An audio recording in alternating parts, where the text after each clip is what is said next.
In Lankavatara Sutra, it says that there are so many different things could manifest from your own mind, but our mind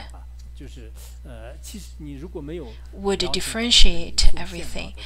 And then it says that without understanding it, everything is really the manifestation of mind. People tend to search outside of their mind. In fact, everything external are only delusions from your own mind.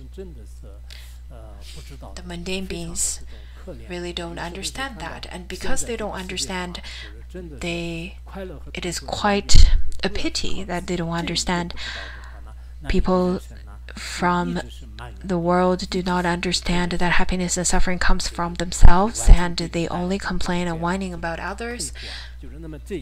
They think that the external phenomena brings them suffering. So we now should understand.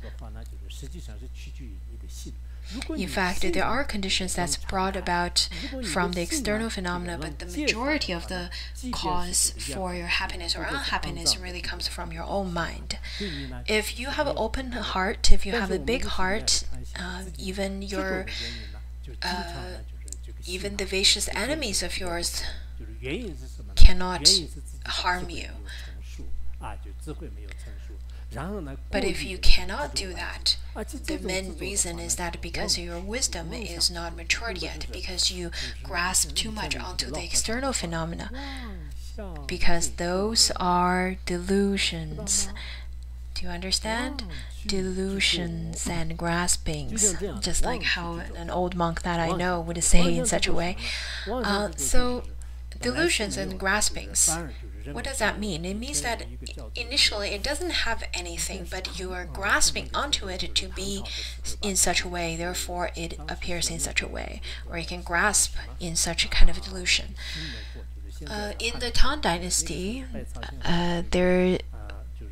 there's a kingdom called Silla Kingdom that is on the Korea Peninsula.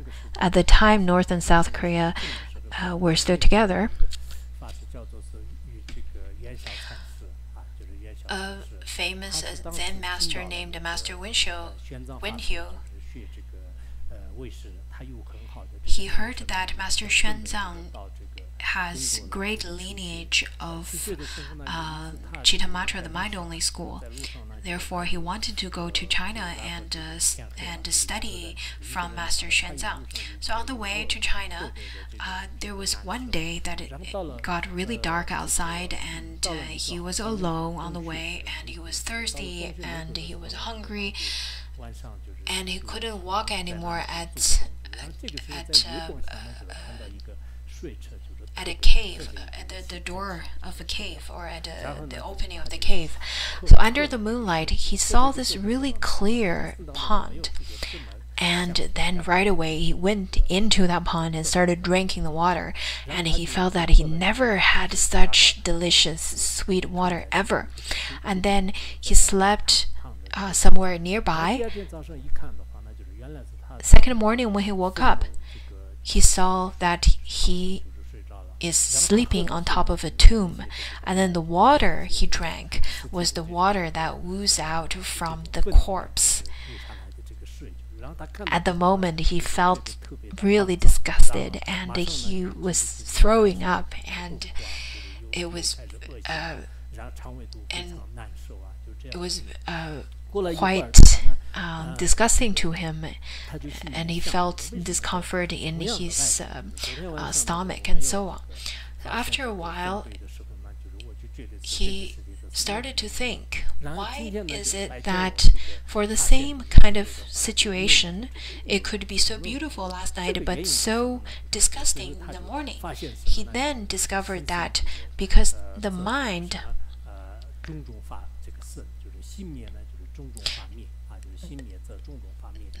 Because if the mind arises, then many manifestations would arise, and if the mind ceases or thought ceases, then the many different kinds of manifestations would also cease. He realized that teaching. he realized that everything is mind. It, in fact, is not brought forth by the external phenomena.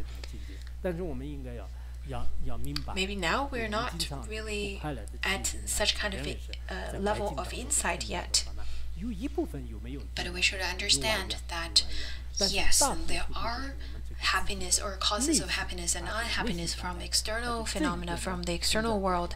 However, the majority of the reasons and the causes for happiness and unhappiness is really from within. And for this, many of the young people don't understand. Maybe because I met lots of people. I met many different kinds of people. Also, I'm not afraid of getting in touch with different people. Of course,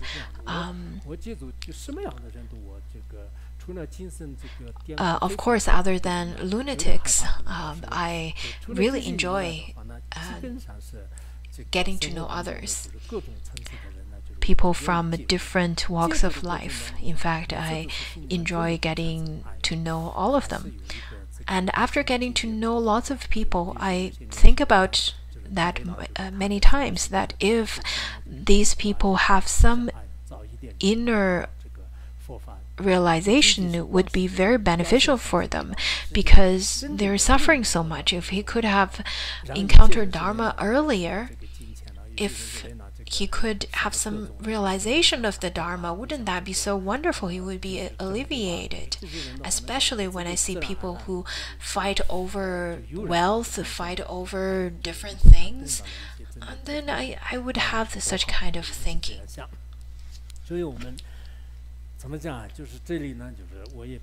So, I really hope many of you here do not turn your manifestations, do not turn your appearances into enemies. Everything appears, everything manifests should appear as your relatives and friends. Whatever appearances they are, they can become the helpers of your practice.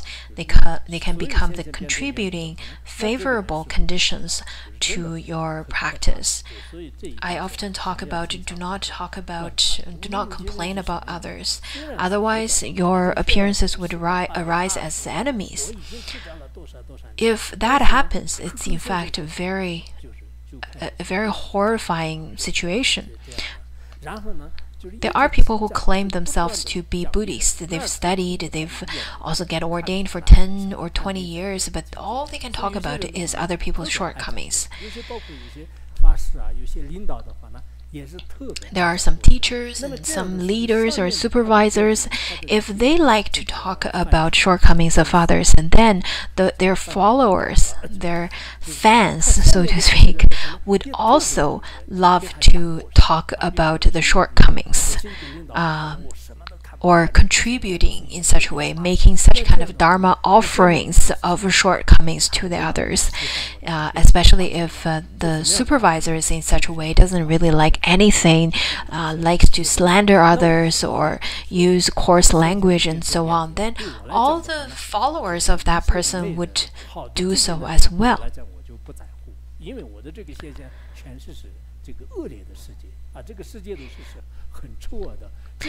All you could see, if that's how your mind works, would be an ugly world that is full of corruption and full of injustice and so on.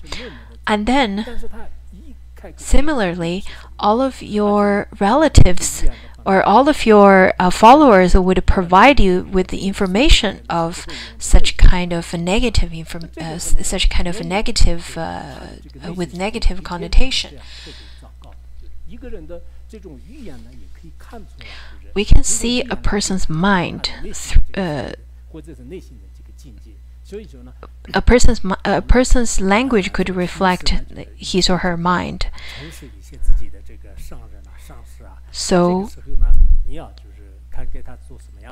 you can definitely tell if a person is peaceful or not, if the person's happy or not through his or her language. Therefore, I encourage those of you who serve your teacher, serve your guru, you should try to provide positive Dharma offerings, and talk about practice and listening, to talk about the merits, and to talk about beneficial things about the social that contribute to society as well as sentient beings. This is quite important. In fact, this is quite important because if you do not look inwardly, then everything else could become your enemies. For good practitioners, he or she could see everything as Pure Land and Buddhas and Bodhisattvas.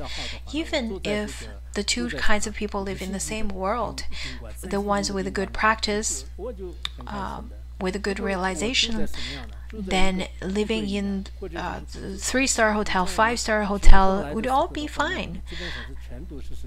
I just remember that at the beginning of, in the very early days of Larungar, all the houses were built by reeds and mud. And from time to time, during meal times even, the mud clumps would fall down from the roof. And even living in such kind of situation, it was a happy time. Also, I remember another thing. When Phuntsok Rinpoche came back from Burkham, I think at the time we stayed in a small hotel that cost only 3 yuan or 5 yuan a night. Maybe because I was really young, I felt very happy at that time, though the blanket was extremely dirty and it was really cold. So I only used that blanket to cover a part of my legs and knees. But my mind was very happy. If your mind is not clear, is not clean, is not happy, then it will be very difficult for the external phenomena to bring you genuine happiness. People would think that I can buy a car without any problem. At first, he would think that, well, I can buy a car that was 50,000. But after having 50,000 car, you probably want a 100,000 car. And the mind would continuously to long for more, and more and more. And in such a way, you would have to suffer from working more, because you're working more and you're suffering because you have no ability of controlling your mind. With the growth of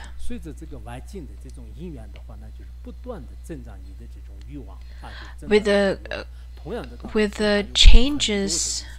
the growth of desire of your mind, then you would try to manipulate the external phenomena, or you would try to manipulate the external conditions. Similarly,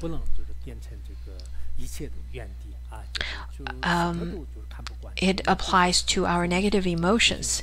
If we do not try to tame it at first, then it will continuously to grow and bring about everything appear as our enemies. In such a way, the practitioner is rather very unsuccessful.